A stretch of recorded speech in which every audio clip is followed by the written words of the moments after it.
Hey guys, it's Doc, and this time I'm behind the camera, but I wanted to show you a book that I picked up. You know, I said that I wasn't gonna try Absolute Batman anymore, and I did, and unfortunately I was disappointed. I told you that I wasn't going to fall into the blind bag fiasco, and once again, I have unfortunately lied to you, and I'm not gonna dig into the book itself, but I just want you to look at this cover, okay? This is the back of it, but I want you to look at this cover. How creepy is that? That is one of the Mark Spears Monsters Blind Bag books, and I don't know if that is supposed to be Emperor Palpatine. I don't know who that is supposed to be, but that is most definitely a monster. That is one of the creepiest covers I think I've ever seen on a comic book. Um, it's all in the smile. It's kind of like the nun, the character of the nun. When you see that character and you see what she's capable of for the very first time in the movies, then it tells you everything that you need to know about pure evil.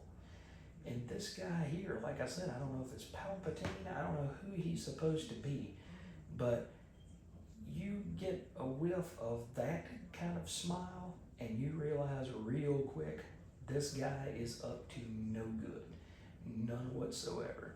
He's going to murder me and half of the entire continent, and he's going to do it with a grin on his face. It's almost like an evil specter, except he doesn't have a green cloak, but instead it's a black one. But I mean, just look, guys. If I'm gonna have nightmares, I want you guys to have nightmares as well. Look at that smile on that dude. The Joker ain't got nothing on this guy, nothing at all.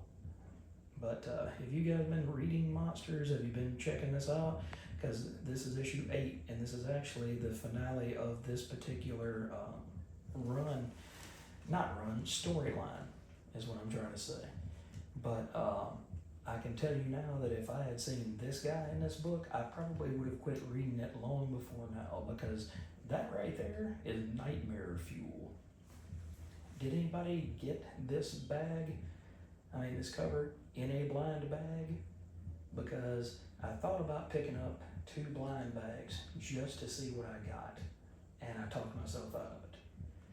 But the shop that I bought this from had this book in a plastic bag and board, and as you can see up at the top, it says this is a blind bag variant.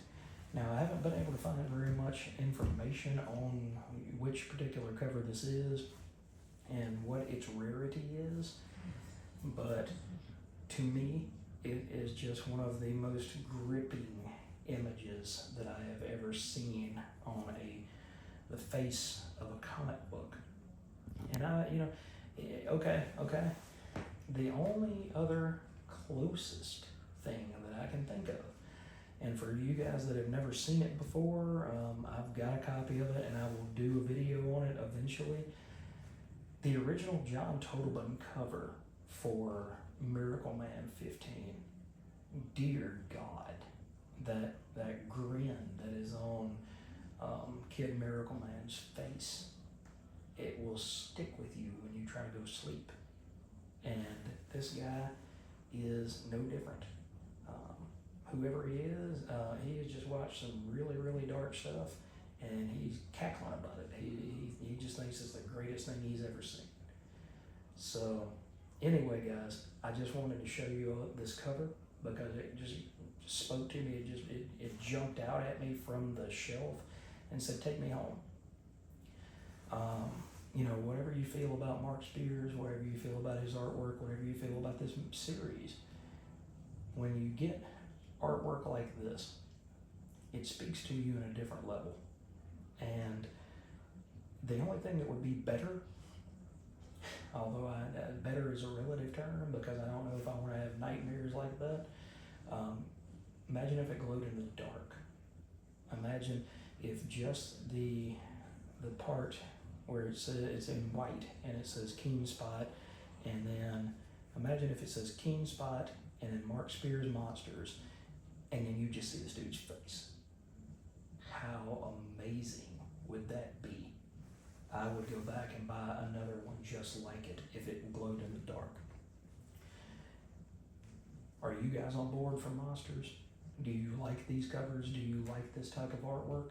Or is this just freaky for freaky's sake? So, thanks for watching, guys. I hope you have a wonderful weekend, and I will catch you later.